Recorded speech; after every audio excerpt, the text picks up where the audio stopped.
Hi everybody, so I wasn't intending to do a video today, this is sort of spur of the moment, but I had written a blog post on Wednesday this week and it got a pretty good response. And by the way, I update my blog apart, like independently from my videos sometimes, and sometimes I put information on there that is not included in these videos. So if you are subscribed to here but you're not following my blog, you might be missing some information. So I highly recommend you go there and subscribe to my blog as well.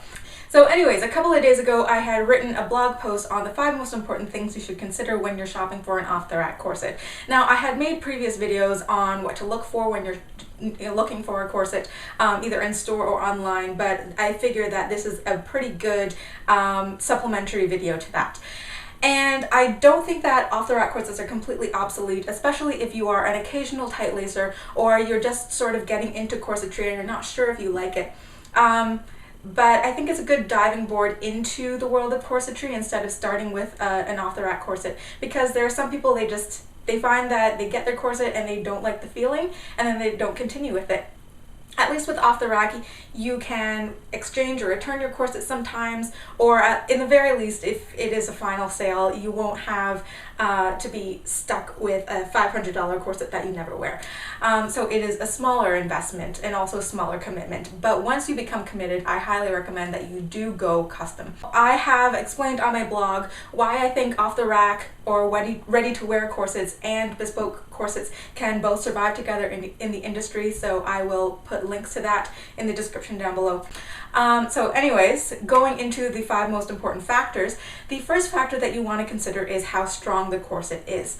Now, a lot of off-the-rack corsets out there are designed for occasional tight lacing, but that does not necessarily mean that they are good enough for waist training. There's a difference there. Compare it to some guy who bench presses 300 pounds. It's awesome if he can bench press 300 pounds and he can do like what is it, like a set of 12. But if you expect that same guy to hold up 300 pounds for an entire day or 2 days or a week, you know, it's gonna get tired. And the same thing happens with corsets. So a good off-the-rack corset might last you 1,000 hours, 2,000, 3,000 hours. A waist training corset will be able to hold you at a certain reduction for possibly 8,000 hours or maybe even 10,000 hours. So that's the difference between a tight lacing corset versus a waist training corset. Now you can buy a custom fit corset for just tight lacing, and you can buy a custom fit corset for waist training. Some companies also say that you can use their corsets for just occasional tight lacing, or you can use their corsets for waist training. But if you are going to be waist training, then I highly recommend that you are going to get a custom fit corset, because you're going to be wearing this corset day in and day out, and if it's not fitting you properly, it can cause injury to the corset and yourself, and it's not going to be comfortable, and you're probably not going to enjoy it quite as much. So when you're looking for the strength of the corset, make sure you read everything about that corset and see what the specifications are. Just because it says it's good for tight lacing doesn't necessarily mean that you're going to be able to waist train it for months or years at a time. Now the second thing that you need to consider is the silhouette or the fit of a corset. So right now I'm wearing my Josephine underbust from Isabella Corsetry. It is one of the curvier off-the-rack corsets out there, but you have to pay more for a more extreme shape because it takes longer for the seamstress to be able to make it. Same with what Katie did corsets. They are offered for people who want an extreme hip spring, but you'll have to pay more for it. And there are a lot of really cheap corset companies out there that will offer a strong corset but it has virtually no shape, and it's going to make you look like a tube.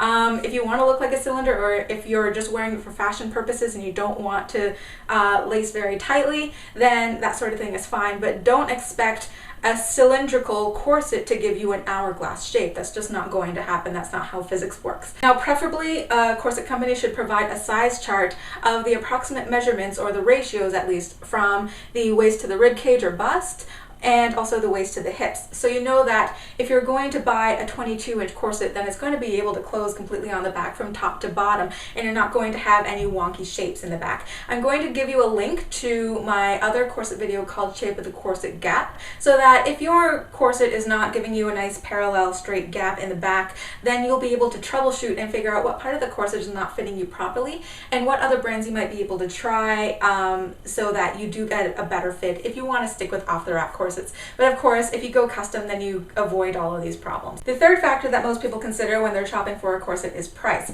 And a lot of people, they come to me and they ask me, what is the cheapest good quality corset that I can possibly find?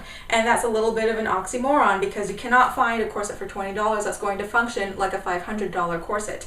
If you want to waist trim, most very experienced corseteers will be able to offer a corset around $400 to $500, and this corset is going to last you probably around 10,000 hours. Now, there is no corset out there, whether off the rack or custom, that's going to last you 40 or 50 years, the rest of your life, if you're going to be wearing it day in and day out.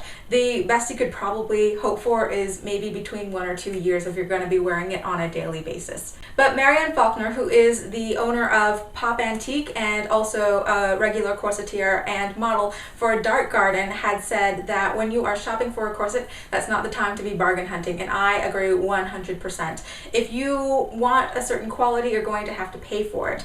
To a certain extent, you get what you pay for. Now, I'm going to add a little asterisk to that and say that there are certain companies who offer corsets that I would consider to be not as good as others, and yet are more expensive than others. So that's why you really need to shop around and do your research before you commit to buying a certain corset from a certain company. And the fourth factor that you want to consider is customer service. So I'm going to play devil's advocate here and say that there are some custom corseteers who do not have the best customer service. They might only answer their emails once every 1 or 2 weeks. They might not have the best social skills in general. They might be incredibly talented and skilled when it comes to constructing corsets, but they might not have the best people skills, and there are just certain people who are like that. But when it comes to an off-the-rack corset, you should not have this issue, because usually these companies are a little bit larger, and they hire people who are specifically skilled in PR, and they're nice, gentle people who hold their temper, and they are paid to sit there and answer emails and phone calls all day. They should know their product. They should be familiar with their product and how good quality it is and how it works and how it feels and how to choose your correct size without having to resort to glancing at a size chart every single time. They should be able to tell you whether the corset will fit your hips or your rib cage if you are, a certain curviness. They should be able to tell you if you're going to be able to sit down properly in the corset if you are shorter or you have a shorter torso. If you contact a corset company and they have no idea about the quality of their corset, they can't tell you whether the corset is suitable for tight lacing or not, then I wouldn't buy from that company, to tell you the truth. And this is especially important if you are a first-time buyer and you don't really know what a corset is like in real life. You need that sort of assistance to help you choose the right size, to make sure that you're going to be able to sit down properly in it, make sure that you choose a corset with the right fabric so that your skin can breathe properly if you have sweating or skin issues or anything like that. Those people need to be there for you. If they don't care whether you buy the right corset or not, then they're not worth buying from in the first place. Another thing that you might want to consider that's sort of encompassed in customer service is whether the corset has any sort of warranty on it. So it might be guaranteed against certain manufacturing flaws, or it might have a refund or exchange policy for a limited amount of time. Now, there are corset companies out there who consider the corset intimate wear, and they may not accept any sort of exchange or refund, and that's their prerogative, that's fine. But some corset companies do offer that, and so if that sort of thing is important to you, do look for that, ask them about it, take it into account, especially if you're not sure that you want to get into corseting or not, because some people, they just get the corset, they try it on, and they find that it makes them really claustrophobic, and they just will never wear it. In that sort of situation where it's just gently tried on once, I believe that those corsets, it wouldn't be the end of the world to have that refunded. Now, when it comes to a custom fit corset, you can pretty much never expect any sort of return or exchange policy on it. They might make repairs for you if something goes wrong with the corset, but don't expect any sort of refund, because there are very few people out there who have the exact same measurements as you, with the exact same squishiness and same height and same dimensions. You know, I'm very flat in the profile and wider to the side. Somebody else with a 27-inch waist might be wider in the profile and, you know, have a more hourglass shape from the front. And all these things are taken into account when a good corseteer is drafting a corset for you. And the fifth and last thing that you want to consider when you're shopping for a corset is global impact.